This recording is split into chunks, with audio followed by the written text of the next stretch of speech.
Yo, what's up? It's your man's Joaquin. Make sure y'all like, comment, share, and subscribe to the podcast because we got some dope interviews. So now let's get into the podcast. They listening, they listening, they listening to me. They listening, they listening, they listening to me. Yo, what's up? It's your man's Joaquin, and you tuned into another episode of Heat Level Podcast. What's up, world? Well, today I got a guy, and he goes by Adam Lopez, and he's an entrepreneur. And he told me before this podcast, he really hate that word because a lot of these people are not really entrepreneurs. So, hey, Adam Lopez, tell them where you from and what you do when it comes to entrepreneur. All right, it's your boy Adam Lopez coming from New York right now. I moved a couple days ago, so only for you, Joaquin, will I come and do a podcast the day after I move. That's why. So if I flip this thing around, I got like a crazy neon light with the cord behind me. This couch is from the other apartment. I look like I'm in a terrorist video right now. It's terrible. But only for you, Joaquin, will I come on and do this podcast. I know it's Adam Lopez. I'm an entrepreneur. I guess that owner operator, I guess you could say. And to answer your question earlier, entrepreneurs get a bad rap. I mean, because a lot of people, because there are a lot of bad ones, honestly. Yeah, no doubt. I just try and create awesome businesses and help awesome people make their businesses that much better. Okay, so what part of New York are you at? Because, I actually went to New York City December. Nice. I was up there December. Yep, I'm about 45 minutes outside in a place called Rockland County. Okay. So you would drive right there to the big city, no doubt. A cup of coffee away. A cup of coffee away. Can we go to Manhattan? You know what I'm saying? I need one of them damn condos at the top of that shit. I want one of them big motherfucking Mariah Carey type P. Diddy. I'll show you the best Brooklyn bodegas. We'll show you that. Oh, no doubt. No, I actually shot my video in Brooklyn, by the way, and we'll talk about that. So let me ask you now, when it comes to entrepreneurship, let me ask you a question, man. So who is one of your favorite entrepreneurs that you actually are inspired by, you look up to, and you kind of try to not get your blueprint from them, but them help you out with your blueprint of what you're doing? Well, look, to be honest, there are a lot of awesome entrepreneurs out there. There's so many different styles. You have people like Mark Cuban, people like Gary Vee, there's so many different styles. So I think you got to take, really, for me, I take a little bit of what I like from everyone. People like Jeff Bezos. These are like the creme de la creme. These are like the courtside seats of entrepreneurs. Like the Warren Buffetts. And exactly. The guys who they created the word after, but they came after the word was created. You know what I'm saying? No doubt. Hey, Kanye about to be there too. 6.6 billion. He's been one. Yeah, no doubt. But you got to take little bits and pieces out of everyone you like. I feel like as humans, we grow our personalities from every person we meet. We take a little bit of this guy's personality. I like the way, this person smiles, that person carries themselves. Just take a little bit of things to make yourself your own as a human. I do that the same when it comes to entrepreneurship.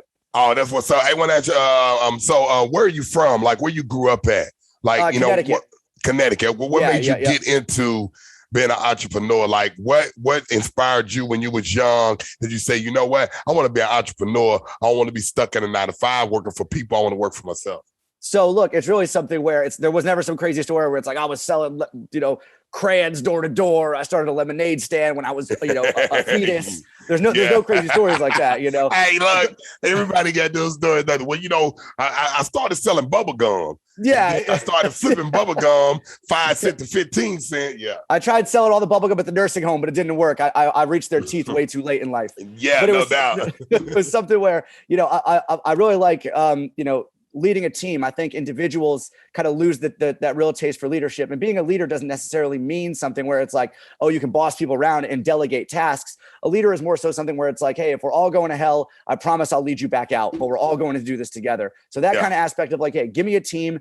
I'll take, you're poor, you're weak, you're downtrodden. I'll be your island of misfit toys. Let's get a bunch of awesome people together. If we can all collaborate, let's do something terrific. And I think it does take a foundation of any company, whether it be in, whether it be in music, whether it be in, any type of entertainment space, whether it be in, creating gazebos, whatever the hell you're building or creating. I think it takes an individual to come up with an idea and an awesome team to execute. Hey, let me ask you a question about this. Okay, now you right about that, because I've run 5 different companies by myself, and I'm starting to hire other people. Yeah, no, you can't. It's really. Hey, look.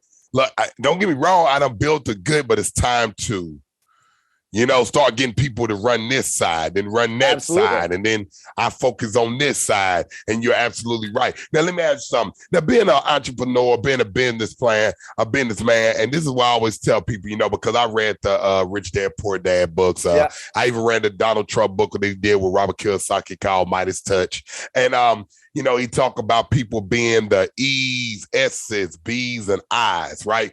And when you talk about the E's, which are the employees, then you talk about the S's, which are self-employed. Then you talk about the B's, which are business owners. Then you talk about the I's, which are investors. Now, everybody want to get to that investor. That's where you want to kind of get in order to basically pull all that money and help other people out. And that's good leverage when you're an investor. But this is the thing. I be trying to tell people that they are, and they get mad at me. They be like, oh, I got my own business. I'm like, no, you're self-employed.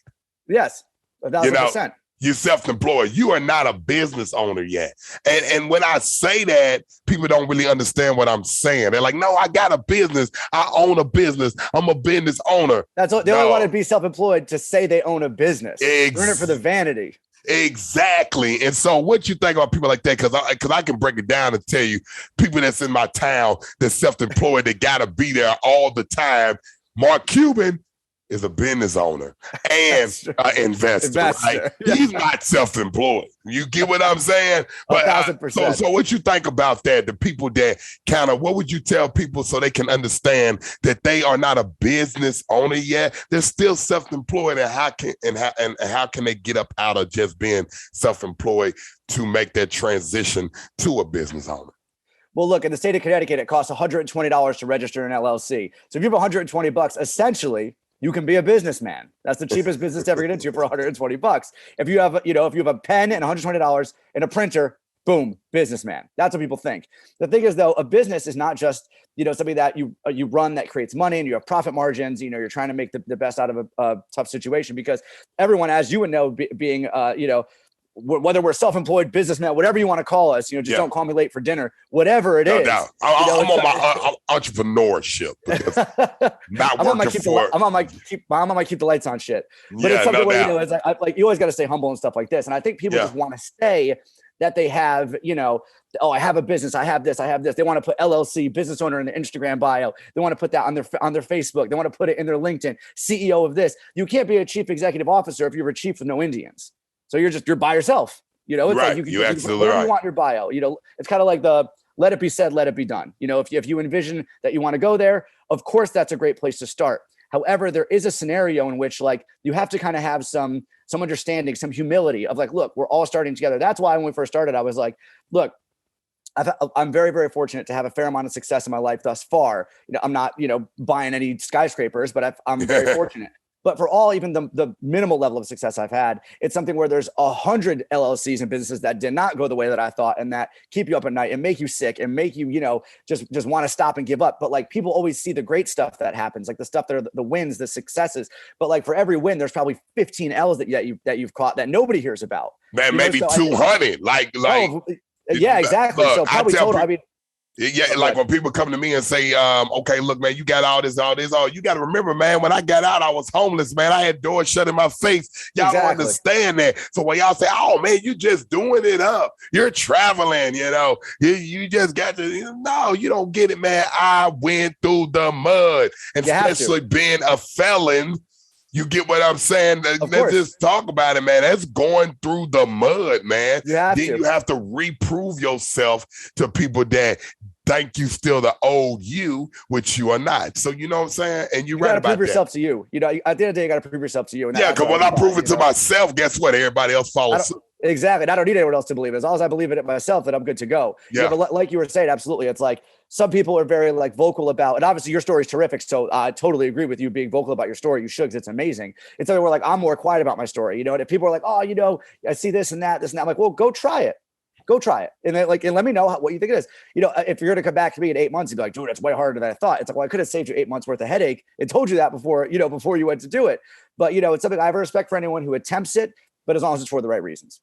Oh, yeah. And, okay, now when you think about a lot of people, okay, now think about COVID-19 that actually hit a lot of people from last year. Now, we ain't going to even get on vaccinated, unvaccinated. Look, I'm That's not a different podcast. Yeah, different Joe podcast. Rogan. Y'all can talk about that. I'm not vaccinated, but that's another story. Okay, now a lot of people are losing their business, especially a lot of black businesses right now. I don't know if you know the stats of black businesses. They close within a year or two. Black businesses are less to get money. Black businesses are very to generate and be able to stay in business. Now, when you talk about what happened in 2020 and a lot of people was losing their businesses and a lot of people was doing fraud on PPP loans, yeah,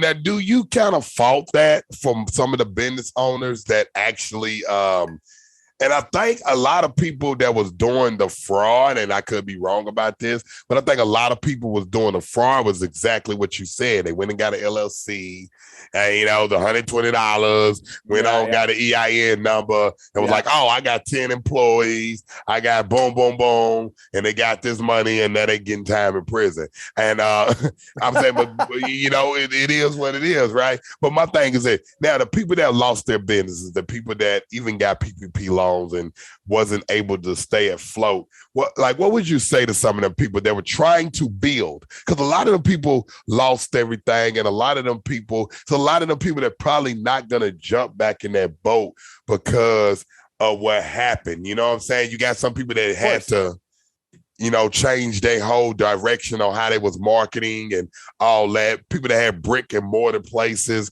they had to go to the internet. And, when you're a restaurant and you can't even open your place of business, it's kind of hard to just go to Grubhub and all that stuff because if you don't have that already in place. So what you think, what would you have to say to the people like that actually, they don't know if they want to get back into the business since of what happened during the pandemic? Well, look, absolutely. I think it's something where you're getting kicked in the teeth that bad, and it sucks. You're getting kicked right in the mouth, especially like you were saying before, especially the early businesses, especially African-American run businesses. You're saying where it's like a year or two. Statistically, most businesses fail within 18 months, whether black, white, Hispanic, whichever. Yeah. But it's something where if you happen to, I hate to say this, if you happen to start a business, especially in the hospitality space, like food or something like that, where the pandemic hit right after, I mean, it's kind of like the breaks, like them's the breaks. You're like, shit, man, like it sucks. Look, obviously it's terrible and it's incredibly unfortunate, but it's like businesses who've been established are finding hard ways to pivot. Like you said, like the Grubhub stuff, it's like, we have a lot of hospitality stuff going on. As far as all the hospitality stuff goes, I mean, people had to pivot incredibly quickly, so it's either you have to be someone who's going to adapt very quickly to your surroundings, or essentially you're going to die. And whether your business is 20 years old or 20 months old, if you can adapt quicker, you're always going to survive a tumultuous time like that. And it is tough because like you were saying before, the people who committed this fraud and stuff for the PPP loans and stuff like that, I mean, those people are absolute trash cans. So whatever comes to them, they fucking deserve it. Yeah, so because they took out of the mouth of the people. Yeah, exactly. So really I have zero respect. I'm impressed these people are, since they were so stupid to commit some fraudulent nonsense like this. I'm surprised they were intelligent enough to create an LLC and found a fake business. So kudos to them being smart enough to do that, but stupid enough to commit fraud. That's on them. So it's something where it's like, it's the little mom and pop shops who you really don't hear about as much. It's like, and you see these places like, oh, this place is in Chicago, or places like in New Orleans, like these little places that have been around that are family legacies for 30, 40, 50 years. But meanwhile, where I'm from, it's like we had a little corner store that I've been going to since I was 10 years old. And it's like we're all trying to keep them alive, So although you get these amazing stories and these amazing GoFundMes and these amazing, projects you hear about on the news every day that are getting funded, which is incredible to keep them around. We need those staples of neighborhoods like that. I think at the end of the day, we're just trying to keep our own neighborhoods alive. Yeah. Okay. Like I tell you something good. Like I live in Nashville, Tennessee, by the way. Very nice. Yeah. So, you got to go to Edley's Barbecue. Edley's Barbecue is the best down there. I go to Ed's Fish. Okay. All right. Okay. Yeah. You need to go to Ed's Fish. Grew up right there. Hey, it ain't the hood no more because yo people done bought everything up. No, I'm Hispanic, so we're probably cooking the fish. So. Oh, you Hispanic. Oh, that's even better. And guess what? You Hispanic, y'all still buying everything up. Yeah, the only thing Hispanic about me is my last name, as you can tell. No doubt. Yeah, but truth be told, like you right about that, and a lot of people, this is the thing, man, and I think that a lot of people kind of done lost their umph. You know what I mean? They're like, man, you know what?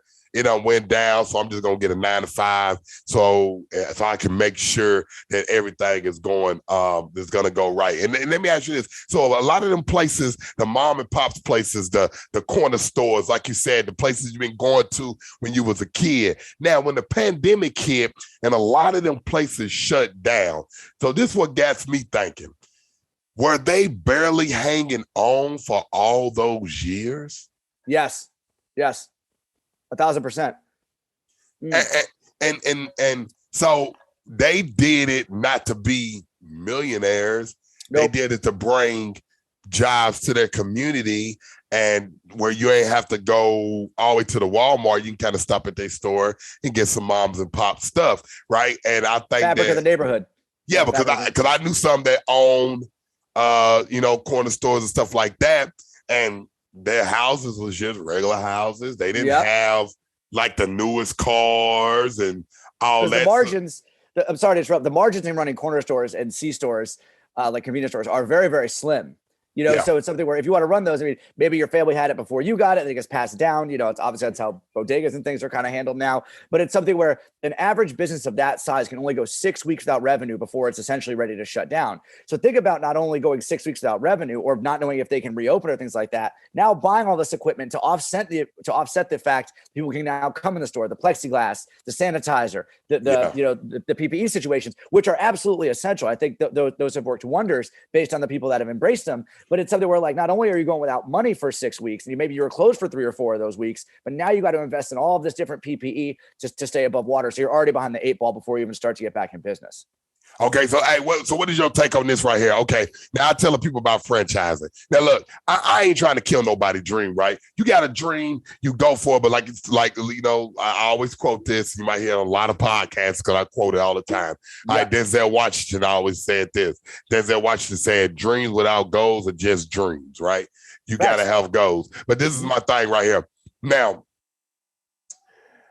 a lot of people, hold on, man, I lost my train of thought. What was I saying? Dreams without goals are just dreams. Yeah. Oh, yeah. Cool.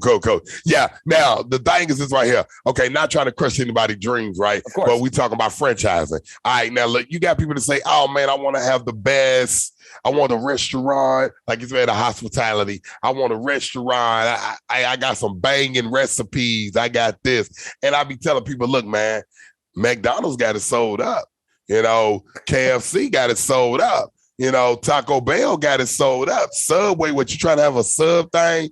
Subway and Firehouse got it sold up. You see Jersey Mike's every so often, but if you trying to expand and get big, you trying to put your place next door to a place like that, you're gonna lose. So what I be telling people is, why won't you just franchise? I want you franchise, okay? If you feel like you got this and that. Not saying don't start your own restaurant. I'm not saying that. But why won't you franchise? Try to get your capital up, get them learning how these franchises are working and how they run it. And maybe you can try to get in that space, because the restaurant and the fast food space is very, very, very much saturated. And places like Burger King and McDonald's and KFC, and they've been around for so long, it's hard to crush them. You get what I'm saying? And I'll be telling people, why don't you just franchise? Not trying to be mean and say, don't chase your dream, but franchises is a good thing. You already got everything now, so all you need to do is get the capital to be able to get this place up running, a good location, and everything you got to do for the franchises. So what do you think about people that actually want to start their own restaurant or start their own gas station or whatever like that?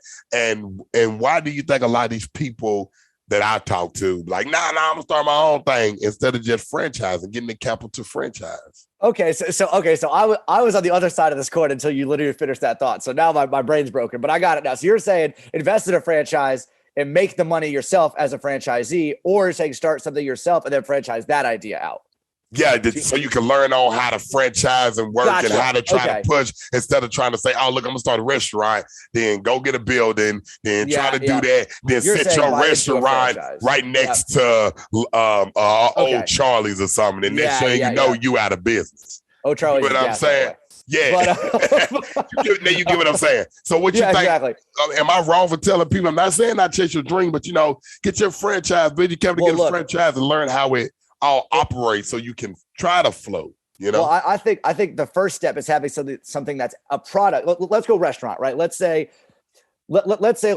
Nashville hot chicken. We'll start there. We'll make this the genesis of it. Nashville hot chicken is incredible. So say you have say there's not this incredible competition for Nashville hot chicken in Nashville. Say you come up with the idea, you're like, this is gonna be the best hot chicken that anyone's ever made in their lives. If people are telling their friends about it and you have a line out the door and you're working out of a shack, an outhouse, you're turning out the best goddamn chicken that anybody's ever tasted in their entire lives. And you can't keep the place open 365 days a year. If there was more days in the year, it still couldn't be open because you couldn't get it done quick enough. So you're trying to do the best you can with it. And the line's out the door. Only at that point, in my opinion, would I consider franchising. Because look, number one, when you franchise, everything has to upscale. So not only you have to get a bigger building and you have to be able to afford that, but the recipes now have to be made on a bigger scale. The sauce is on a bigger scale. And at that level of expansion, you might not be able to keep that consistency when you had 2 fryer-laters in the back of a food truck. Now when you have 6 industrial fryers back there and you got ovens and you got stoves and ranges, you might be able to change it. And what happens based on pure psychology if they say, oh, Adam's Nashville hot chicken was great when they were in the trailer, but they're whack when they went to the brick and mortar. Yep. And it could taste exactly the same. But people hate change because there's not that down home feel. There's not that grit. There's not that energy anymore. There's not that picnic table with like words carved into it and umbrellas. The whole game changes. And people will hate it just because now you have bigger windows. You see what I'm saying? Yeah, they like to go into the food truck or go into the. Because if I turn you on to a food truck, I'm like, it's on the corner of 34th and Park, and you see, you're like, yo, Adam, that food truck was crazy. Then you tell your buddy, now it's our little secret. It's like, yo, I'm sure you've had hot chicken, but if you haven't been to Adam's hot chicken yet, you're out of your mind. Yeah, so then there's no better feeling than turning someone else, putting someone else onto something that is awesome, and then being like, dude, Joaquin, you were right, man, that's awesome. So I think the brand overall of like going from this little kind of niche market to blowing up to like this big brick and mortar thing is tough. Not to mention the actual quality of the food and keeping it consistent is another thing. So hopefully that answered both aspects of the franchising concept. I think the bottom line is have the best food or have the best product out there. And I think the road will pave itself. Okay, and then I look at it like this. If you think so like you said about that, the road to pave itself. But when you get to when you start expanding and getting big, like you said, people like, oh well, I liked it when it was there. The hustle was there. And then a lot of them places try to expand, and they shut down. It's the secret sauce. Yes, this is the secret sauce. No pun intended. How you keep that down home feel of this authentic, this grit, this side of the road chicken stand, and bring it to a place where you have 26 tables. How do you do that? And if we found a way to do this right now, we could put it in a bottle and sell it. We can make millionaires by the minute. So that's the secret sauce. You're right. And guess what? That's something. How can you do that? How can you take this little food truck that is booming? They got 100 people in a line. You have no tables, but everybody is standing in line to get this chicken. Happy as hell. Yeah. How can we bring that same feel, that same grind, that same authenticity and say, hey, we're going to put this in brick mortar. And this time I want 1,000 people to try to come in. You know what, man? If we can figure that out, we can be millionaires, man. Absolutely. If we get a plan going, like this is how you do that, go, hey, buy our course. Yes. Like, you see what I'm saying though, right? Yeah, it's like, you're right. You shouldn't have people hate on your business because now you have indoor bathrooms. You know what I'm saying? Like, I ain't got to go down the street to McDonald's before I come down to the. But the true blues will hold you down and be stoked that you have a place now your own. And they'll be like, man, I'm so happy they made it out of that little like chicken shack and now they're into something that's awesome. So the true blues are there. And if the product stays consistent, even with the haters who didn't like the fact that you went to a bigger place with bigger windows and indoor bathrooms, the product stays consistent, you'll be off to the races. And I always remember something, man. Location. I don't want to have to say this enough, man. I know some very good businesses that were just in bad locations, man.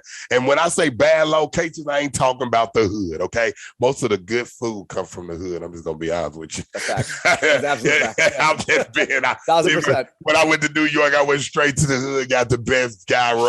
Shout out Birdie's Chicken Wings in Waterbury, Connecticut. Birdie's Chickens, East Indian Place. Incredible. Shout out them. Yeah, no doubt. And that's just real. But like you said, but I always tell them location, right? And when you trying to bring something like that, and this is just being real, man. I love being brutally honest, and this is just being real. You can't get a chicken place. They got the best chicken popping. I'm talking about, and try to put it next to a KFC. No way. You're not going to win. I'm sorry. I'm not trying to be, but you're not going to win. Here's the reason why you can't beat their prices. No, it's not even the price. I'll tell you why you're not going to win. Well, because when you go to KFC, and even if it is a little bit cheaper, people aren't going to KFC expecting the best chicken ever. People are going to KFC expecting mediocre KFC chicken, but they're used to it though, and the value is there. So even if your prices are the same price, maybe a little bit more, and your chicken is better, people aren't going to KFC for the best chicken. They're going to KFC for KFC. KFC, exactly. And you know what? I try to explain that to people. Yeah. I'd be like, look, man, honestly, nobody likes fucking McDonald's. Nobody likes that shit. But you know what you're getting, and you're like, all right, well. Like you can't complain about it. You get a fucking burger, you bite it to that nasty ass shit. You're like, man, this shit is. You're still satisfied. Hey, it's McDonald's. That was the breaks. It's McDonald's. What do I want? Yeah. What do I think they're gonna make me a gourmet fucking burger or some it was shit? $2. Yeah. And that's what I be trying to explain to people too. But I be like, look, man, you know what you're getting, and a lot of people are cool with that. Like a lot of people, if you got McDonald's right here, look, man. I done seen McDonald's put a lot of people out of business. You got a McDonald's right here, and you got across the street the best burger joint in ever. That McDonald's drive-through and that McDonald's line is going to be 4 times longer. We'll be in your parking lot waiting to get in the McDonald's drive-through.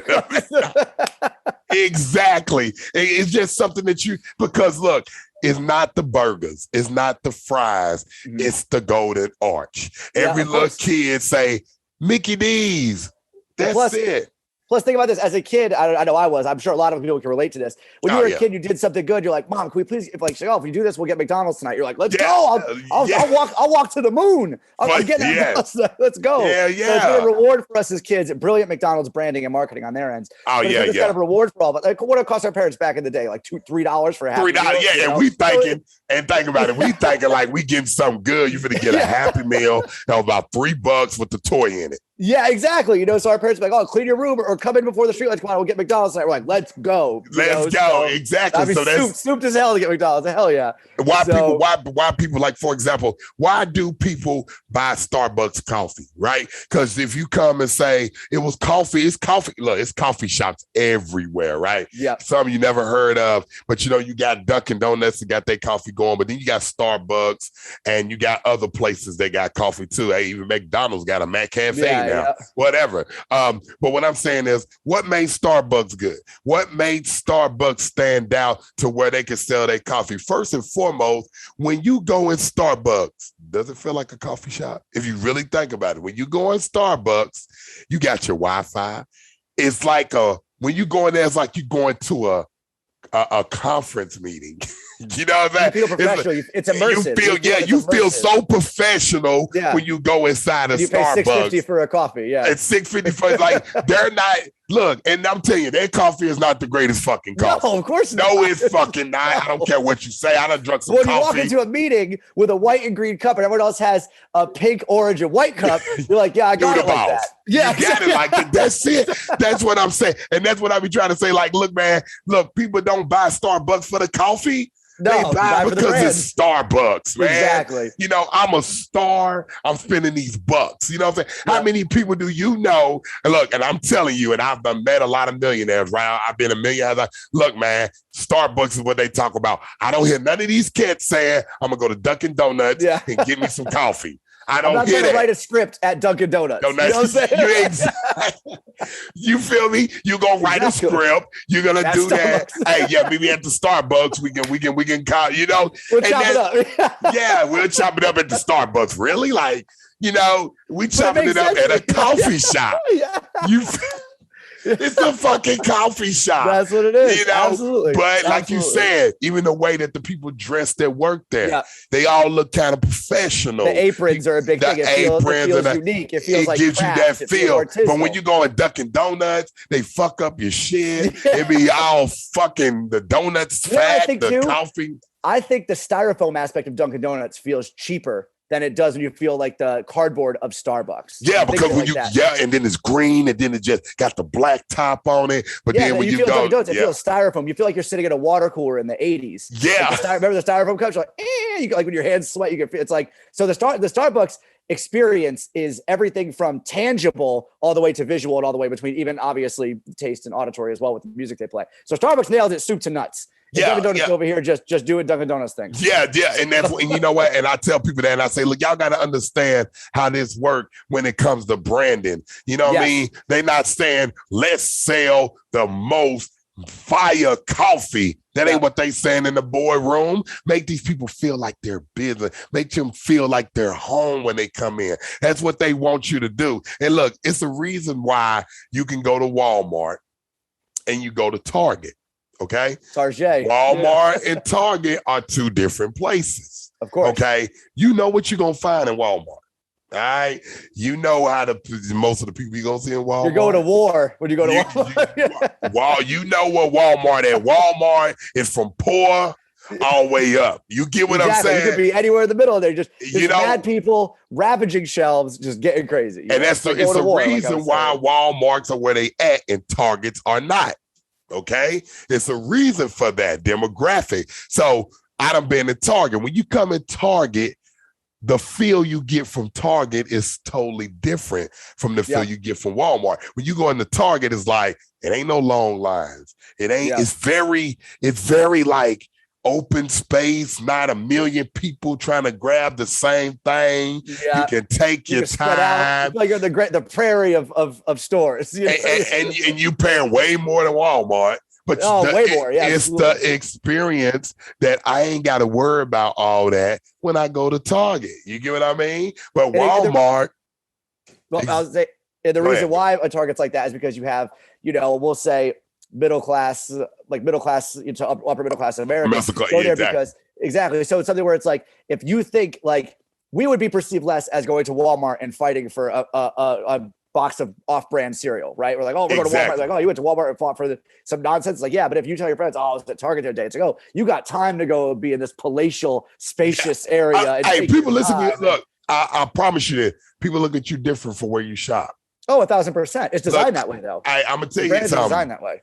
When I used to look, I tell people when they come to my house, you're going to see a lot of healthy stuff. Like my girl she shop at Sprouts, right? Yeah. And we're going to start shopping at Whole Foods. Now think about it. When people say, dang, they was in Whole Foods. Like, they got it like that. It is, yeah. That's $7 for milk. You feel me? But if you see me in Kroger's and you... and even Kroger's. I've never been into a Whole Foods. That's the shirt. I've never been into a Whole Foods. But you get what I'm saying. People okay, he one of us. He shop at Kroger's, but I'm shopping at Whole Foods. I'm at Sprouts. You know what I'm saying? Whole Foods is the Starbucks of supermarkets. What you saying? Hey, look, even Publix, right? Now, I like Publix. Yeah, Publix is more middle class, a little bit upper. Kroger's is like straight. Stop and Shop, I would say, kind of like keep it easy, keep it simple. Yeah, exactly. But like you said, Whole Foods is like the Starbucks, and it's like, okay, so if you going to Whole Foods, you got it like that. Yeah, come on. You coming out with 20. If you coming out with 4 bags at Whole Foods, you got money. That's because 8 bags at Kroger.